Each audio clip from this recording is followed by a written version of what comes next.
کے مسلمان بنے, روح کے مسلمان بنے, زبان کے مسلمان بنے. ایک ہندو نے نا کتاب لکھی ہے حضور علیہ الصلوۃ والسلام کے سیرت مبارکہ پر. ہندو نے, وہ ہندو کہتا ہے کہ میں نے نا عجیب منظر دیکھا ہے عرب کے لوگوں کا. ہندوؤں نے نا بڑا خوبصورت میرے محبوب کے بارے میں لکھا ہے. ایک ہندو نے جب حضور کی سیرت پر کتاب لکھی تو کچھ لوگوں نے کچھ اشعار لکھے تو لوگوں نے کہا تو ہندو ہو کے حضور پہ لکھتا ہے, ہندو ہو کے. تو اس نے بڑا عجیب جملہ کہا, کہنے لگا ہو جائے عشق کسی سے کوئی چارہ تو نہیں, اور صرف مسلم کا محمد پہ اجارہ تو نہیں, صرف مسلم کا محمد پہ. اور پھر کہنے لگا نام و نسب سے اگرچہ ہندو ہوں پر کملی والے میں تیرا سادھو ہوں, کملی والے میں تیرا سادھو, میں تو ساتھ دیوانہ ہوں یا رسول اللہ آپ کا. تو نبی پاک علیہ السلام کے بارے میں لوگ لکھتے ہیں, وہ کہتے ہیں وہ محبت سے نہیں لکھ رہا, وہ سمجھ لیں کہ ایک عالمی تجزیہ نگار ہے تو ایک تجزیہ دے رہا ہے. کہتا ہے میں نے دو قسم کے عرب دیکھے, دو قسم کے.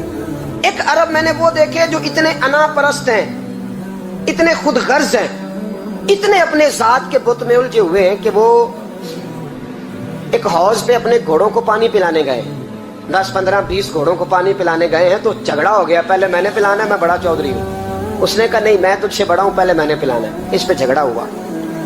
وہ غیر جانبدار تجزیہ نگار کہتا ہے اس پہ جھگڑا ہوا, لڑائی ہوئی, قتل ہوئے. اتنے قتل ہوئے کہ یہ قتل نسلوں تک چلے, نسلوں تک یہ قتل آگے بڑھے. وہ کہتا ہے ایک میں نے وہ عرب دیکھے.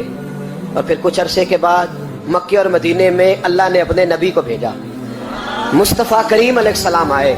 کہتا پھر انہی عربوں کا میں نے ایک اور رنگ بھی دیکھا, انہی عربوں کا میں نے ایک اور رنگ. وہ جو گھوڑے کو پانی پلانے پر لڑ رہے تھے, آج میں نے دیکھا کہ ایک جنگ کے موقع پر 3 صحابہ یا 7 صحابہ زخمی پڑے, زخموں سے چور ہیں. ایک آدمی پانی کا پیالہ لے کے آیا, ایک کو کہا پانی پی لو, زخمی ہو, شدید زخمی ہو, نزا کا عالم ہے, تھوڑی دیر میں ہو سکتا ہے شہادت نصیب ہو, پی لو. کل جو گھوڑے کو کہتا تھا پہلے میں نے پلانا ہے, میں نے پلانا ہے, آج وہی قوم میں نے عجیب رنگ دیکھا, کہا پانی پی لو. تو کہنے لگا یار میں تھوڑا زخمی ہوں, یہ جو میرے ساتھ لیٹا ہے یہ زیادہ زخمی ہے, پہلے اس کو پلا دے, میرے بھائی کا بھلا ہو جائے. کہتا پانی لے کے اس کے پاس پہنچے, اس کو کہا تو پی لے. تو وہ کہنے لگا نہیں میں زخمی ضرور ہوں پر جوان ہوں, یہ میرے ساتھ جو صحابی لیٹے ہیں یہ زخمی بھی ہیں بوڑھے بھی ہیں, ان کو پہلے پلا. میں بات کرتا ہے میں تیسرے کے پاس گیا تو اس نے کہا نہیں یار چوتھے کو پلا, وہ زخمی بھی ہے بیمار بھی ہے, اسے زیادہ ضرورت ہے. کہتے چوتھے کے پاس گیا تو وہ تڑپ اٹھا, کہنے لگا 5ویں کو پلا, اس لیے کہ اسے زخم مجھ سے پہلے لگا ہے, اس کا جہاد بھی مجھ سے سخت ہے. کہتے اس کے پاس گیا تو کہنے لگا یار 6 کے پاس چلا جا, اس لیے کہ اس کا وقت مجھے زیادہ قریب لگ رہا ہے. کہتے میں 6 کے پاس گیا تو وہ بول اٹھا, کہنے لگا وہ 5 جس رسول کا کلمہ پڑھتے تھے میں بھی اسی محمد کا ماننے والا ہوں, تو مجھے نہ پلا 7ویں کو پلا. کہتے اس کے قریب گیا اور میں نے وہ منظر دیکھا کہ وہ کہنے لگا نہیں اگر وہ 6 قربانی دے سکتے ہیں تو میں نے بھی نبی پاک سے تربیت لی ہے, تو پہلے کے پاس جا. کہتے میں اس کے پاس جا کے کھڑا ہوا تو روح پرواز کر گئی. میں دوسرے کے پاس گیا تو کلمہ پڑھ کے شہادت کا جام پی گیا. میں تیسرے کے پاس گیا تو حوض کوثر تک وہ بھی پہنچ گیا. کہتے ہیں 7 کے 7 وصال کر گئے, پانی میرے ہاتھ میں تھا اور میں اس صحرا میں کھڑے ہو کے سوچ رہا تھا یہ وہ لوگ ہیں جنہوں نے دل کا کلمہ بھی پڑھا ہے, روح کا کلمہ بھی پڑھا ہے. یہ ان کا صرف وجود نہیں جھکتا رب رسول کی بارگاہ میں, جب یہ جھکتے ہیں تو ان کے دل بھی جھکے ہوئے ہوتے ہیں, ان کی روحیں بھی جھکی ہوئی ہوتی. حالات بدل گئے میرے بھائی. ایک زمانہ وہ تھا جب حضرت عمر فاروق کی لونڈی نے کلمہ پڑھا, ہاں حضرت عمر لونڈی نے کلمہ پڑھا تو حضرت عمر نے اسے الٹا لٹکا لیا, درے مارتے. بی بی کہتی عمر مجھے اتنا مارتے کہ مارتے مارتے تھک جاتے, پھر پانی منگاتے, پانی پی کے پھر مارتے. یہ وہی عمر ہے جو کہتے جو کلمہ پڑھے گا گردن کاٹ دوں گا. یہ وہی عمر ہے جو کوئی غریب مسکین قریب نہیں پھٹک سکتا تھا, لونڈی کو دروں سے مارتے. وہی عمر کلمہ پڑھ گئے. پر پہلے تو ایک قبیلے کے سردار تھے نا بھائی, پہلے ایک قبیلے کے سردار تھے, الٹا لٹکا کے مار. چاہیے تھا نا جب امیر المومنین بنتے زیادہ سخت ہو جاتے اور ان کے اندر سختی آتی, اور امیر المومنین بن گئے. 24 لاکھ مربع میل پر حکومت, 24 لاکھ مربع میل کا حکمران, چہرے پہ نقاب پہنا, کنز الاموال میں روایت موجود. وہی عمر جو کل غریب عورت کو دروں سے مارتے ہیں, وہی عمر. انقلاب آ گیا, سوچ بدل گئی, نگاہ اور دل مسلمان ہو گئے. عمر گزر رہے ہیں, ایک گھر سے بچوں کے رونے کی آواز آئی، چہرے پہ نقاب پہنے عمر رک گئے، افلا غلام ساتھ تھا، کہنے لگے پتہ کر کوئی مسئلہ ہے، دروازے پہ دستک دی، بی بی تیرے بچے کیوں روتے ہیں؟ کہنے دوڑ جاؤ، کون ہوتے ہو تمہیں کیوں بتاؤں؟ غریب ہر ایک کو نہیں داستان بتائیں، کبھی ایک جماعت آ گئی مجھے بتاؤ میں حل کروں گا، پھر دوسرا آ گیا زخم ٹٹولنے، مجھے بتاؤ میں کس کس کے سامنے زخم کھولیں، کس کس کو بتائیں؟ بی بی کہنے لگی جا دوڑ جا، درجنوں آتے ہیں روز پوچھتے ہیں، پوچھ کے تو بھی جا، آدھی رات کو تو کون ہے؟ حضرت عمر منت کرنے لگے، کہنے لگے بی بی تیری مہربانی بتا تیرے بچے کیوں روتے ہیں؟ تو عورت تڑپ کے بولی، کہنے لگی تو نہیں جاتا تو سن پھر، میرے بچوں کی غلطی یہ ہے کہ یہ غریب بھی ہیں اور یتیم بھی ہیں، ان کی غلطی ہے کہ ان کا باپ چلا گیا ہے، ان کی غلطی یہ ہے انہوں نے غریب گھروں میں پرورش پائی ہے، ان کی غلطی یہ ہے کہ ان کا دادا رئیس نہیں تھا، ان کی کوتاہی یہ ہے کہ ان کا نانا جاگیردار نہیں تھا، ان کی غلطی یہ ہے کہ ان کی ماں جہیز میں کچھ لے کے نہیں آئی، اور کیا پوچھنا ہے؟ حضرت عمر کہنے لگے بہن ماجرا کیا ہے؟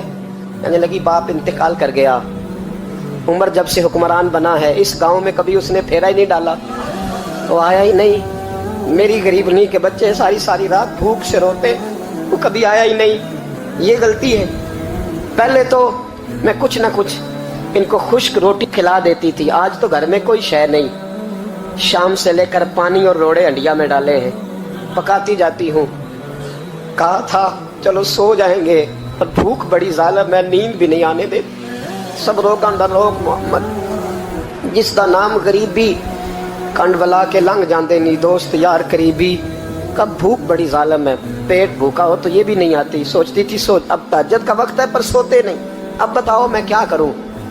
عمر تو 24 لاکھ مربع میل کا حکمران ہے، اس کچی بستی میں کیسے پھیرا ڈالے گا؟ حضرت عمر دوڑے گئے، 60 سال عمر، کندھے پہ اناج کا تھیلا رکھا، کندھے پہ، غلام کہتے حضور مجھے دے دے، فرمایا بتا قیامت میں بھی میرا بوجھ اٹھائے گا؟ پھر حضرت عمر لائے، پھر عمر نے اس بی بی کے گھر میں چراغ روشن کیا، پھر بوڑھے عمر کہتے میری بیٹیاں تھیں میری بیویاں تھیں، میں نے کھانا کبھی نہیں پکایا تھا، میں نے اس بی بی سے کہا بہن تو بیٹھ جا، بیٹھ گئی، عمر کہتے ہیں میں نے آگ جلائی، آپ کے غلام کہتے ہیں جب عمر آگ میں پھونکے مارتے تھے تو ان کی داڑھی سے دھواں نکلتا تھا، عمر نے آگ جلائی، پھر فاروق کہتے ہیں میں نے کبھی روٹی نہیں پکائی تھی پر آج میں نے آٹا بھگوندا، 24 لاکھ مربع میل کا حکمران، اور بھائی جب تیرا دل اور نظر مسلمان ہوتی ہے تو پھر تو جھوٹے دعوے نہیں کرتا، پھر دین تیرے لفظوں میں جملوں میں تقریروں میں نہیں رہتا۔ حضرت سیدنا عمر فاروق رضی اللہ تعالیٰ عنہ آٹا گوندتے ہیں، داڑھی ساری آٹے سے بھر گئی، پھر عمر فاروق روٹیاں پکاتے تو ہاتھ جلتے، پھر سالن پکایا، پھر عمر نے دسترخوان بچھایا، پھر وہ چھوٹے چھوٹے بچوں کا عمر نے منہ دھلایا، پھر فاروق اعظم روٹی کے لقمے ان کے منہ میں ڈالتے اور روتے، کہتے بیٹو عمر کو پتہ نہیں چلا کہ تم بھوکے تھے، بیٹیوں عمر کو خبر نہیں تھی، عمر سے ناراض تو نہیں ہو؟ چھوٹے چھوٹے بچے کہتے ہمیں تو پتہ بھی نہیں عمر کون ہے، آپ کیا بات؟ پھر ان کو عمر فاروق نے کھلایا، پھر فاروق اعظم صحن میں بیٹھ گئے، ان کو ہنساتے رہے، غلام کہتے حضور اب کیا کرتے ہو؟ فرمایا جو میری وجہ سے روئے تھے انہیں خوش نہ کروں؟ پھر اس بی بی کی طرف متوجہ ہوئے، کہنے لگے اگر عمر نہیں آیا تو آپ ہی خبر کر دیتی، بی بی کہنے لگی ڈیوٹی عمر کی ہے خبر لینے کی، میری نہیں ہے کہ میں جا کے بتاؤں، میں کیوں بتاؤں؟ حضرت عمر کہنے لگے چل عمر کو معاف کر دے، کہنے لگی اسے کیا معاف کرنا ہے، میں تو دعا کرتی ہوں اللہ اسے ہٹا دے اور آپ کو بنا دے، میری دعا ہے کہ وہ چلا جائے آپ آ جائیں، فرمایا اگر میں بن جاؤں تو عمر کو معاف کر دو گی؟ کہا ہاں کر دوں گی۔ حضرت عمر نے چہرے سے نقاب اتارا، فرمایا بی بی میں عمر ہی ہوں، تو نے دیکھا نہیں تھا، جا تیری دعا مقبول ہو گئی۔ وہ بی بی کہنے لگی آپ کے سامنے اتنی جلی کٹی سنائی؟ فرمایا بس ایک وعدہ کر، اگر تو نے عمر کو یہاں معاف کر دیا ہے تو وہاں بھی معاف کر دینا، وہاں بھی سوال شرط یہ ہے تیرا دل کتنا مسلمان ہے۔ ہمارا یہ حال ہے، ہم جملوں کے مسلمان، لفظوں کے مسلمان، ہم اپنے آپ کو کھینچ کھانچ کے مسجد میں لا کے 2-4 رکعتیں بھی پڑھ ہی لیتے، پر دل و نگاہ اگر مسلمان نہیں تو پھر کچھ بھی نہیں۔ دیکھیں نا کتنے اعلیٰ لفظ ہے حدیث میں، نبی پاک نے فرمایا میں اسے اپنا مومن ہی نہیں مانتا۔ صحابہ کہتے ہیں پوچھنے لگے تھے کسے، تو حضور نے دوسرا بار پھر کہہ دیا، فرمایا میں اللہ کی قسم اسے مومن نہیں مانتا۔ تیسرا جملہ پوچھنے لگے تو حضور نے پھر بول دیا، فرمایا میں نہیں مومن مانتا۔ حضور کسے؟ فرمایا جو خود تو پیٹ بھر کے کھائے اور اس کا پڑوسی بھوکا سو جائے۔ 3 دفعہ حضور نے کہا میں مومن ہی نہیں مانتا، اتنی مرضی تسبیح پڑھے نہ مرضی رب رب کہے۔ تو میرے بھائی یاد رکھیں